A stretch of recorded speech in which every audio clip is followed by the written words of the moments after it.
യാക്കോബ് അധ്യായം 3. എന്റെ സഹോദരരെ, നിങ്ങളിൽ അധികം പേർ ഉപദേഷ്ടാക്കളാകരുത്.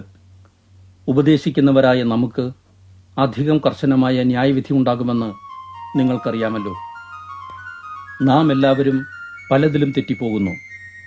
ഒരാൾ വാക്കിൽ തെറ്റിപ്പോകാതിരുന്നാൽ അയാൾ ശരീരത്തെ മുഴുവൻ നിയന്ത്രിപ്പാൻ കഴിവുള്ള സൽഗുണപൂർണനായ മനുഷ്യനാണ്. കുതിരയെ അനുസരിപ്പിക്കുവാൻ നാം അതിന്റെ വായിൽ കടിഞ്ഞാണിട്ട് ശരീരം മുഴുവനും തിരിക്കുന്നു. കപ്പലിന്റെ ദൃഷ്ടാന്തവും നോക്കാം. അത് വളരെ വലിപ്പമുള്ളതും ശക്തമായ കാറ്റിനാൽ ഓടുന്നതുമെങ്കിലും അമരക്കാരൻ ഒരു ചെറിയ ചുക്കാൻ കൊണ്ട് അതിനെ തിരിച്ച് ഇഷ്ടമുള്ള സ്ഥലത്തേക്ക് കൊണ്ടുപോകുന്നു. ഇങ്ങനെ നാവും ചെറിയൊരു അവയവമെങ്കിലും വളരെ വമ്പ് പറയുന്നു. ഒരു ചെറിയ തീപ്പൊരി വലിയ വനം ദഹിപ്പിക്കുന്നു. നാവും ഒരു തീ തന്നെ. അവയവങ്ങളുടെ കൂട്ടത്തിൽ അത് തിന്മയുടെ ഒരു പ്രപഞ്ചം തന്നെയാണ്. അത് വ്യക്തിയെ മുഴുവനായി ദുഷിപ്പിക്കുകയും ജീവിതചക്രത്തിന് തീ കൊളുത്തുകയും നരകത്താൽ അത് സ്വയം ദഹിക്കുകയും ചെയ്യുന്നു. എല്ലാവിധ മൃഗങ്ങളും പക്ഷികളും ഇഴജന്തുക്കളും കടലിലെ ജീവികളും മെരുങ്ങുന്നവയാണ്. മനുഷ്യൻ അവയെ മെരുക്കിയുമിരിക്കുന്നു. എന്നാൽ നാവിനെ മെരുക്കാൻ ആർക്കും സാധ്യമല്ല. അത് അടങ്ങാത്ത ദോഷമാണ്, മാരകമായ വിഷം നിറഞ്ഞതുമാണ്. നാവിനാൽ നാം നമ്മുടെ കർത്താവും പിതാവുമായവനെ സ്തുതിക്കുന്നു.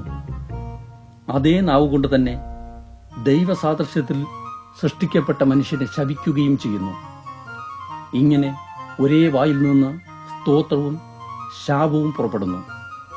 എന്റെ സഹോദരരെ, ഇത് ഉചിതമല്ല. ഒരേ ഉറവിൽ നിന്ന് തന്നെ ശുദ്ധജലവും ഉപ്പുവെള്ളവും പ്രവഹിക്കുമോ? എന്റെ സഹോദരരെ, അത്തിവൃക്ഷത്തിന് ഒലിവഴവും മുന്തിരിവള്ളിക്ക് അത്തിപ്പഴവും പുറപ്പെടുവിക്കുവാൻ കഴിയുമോ? ഉപ്പുറവയിൽ നിന്ന് ഒരിക്കലും ശുദ്ധജലം പുറപ്പെടുകയില്ല. നിങ്ങളിൽ ജ്ഞാനവും വിവേകമുള്ളവൻ ആര്? അവൻ ജ്ഞാനലക്ഷണമായ വിനയത്തോടെ നല്ല ജീവിതം കൊണ്ട് തന്റെ പ്രവൃത്തികളെ കാണിക്കട്ടെ. എന്നാൽ നിങ്ങൾക്ക് ഹൃദയത്തിൽ കയ്പ് നിറഞ്ഞ ഈർഷ്യയും സ്വാർത്ഥമോഹവും ഉണ്ടെങ്കിൽ ജ്ഞാനത്തെക്കുറിച്ച് പ്രശംസിക്കരുത്. അത് സത്യനിഷേധമാണ്.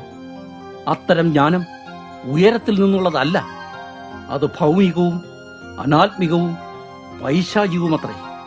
കാരണം അസൂയയും സ്വാർത്ഥമോഹവും ഉള്ളിടത്ത് കലക്കവും എല്ലാ ദുഷ്പ്രവൃത്തികളുമുണ്ട്.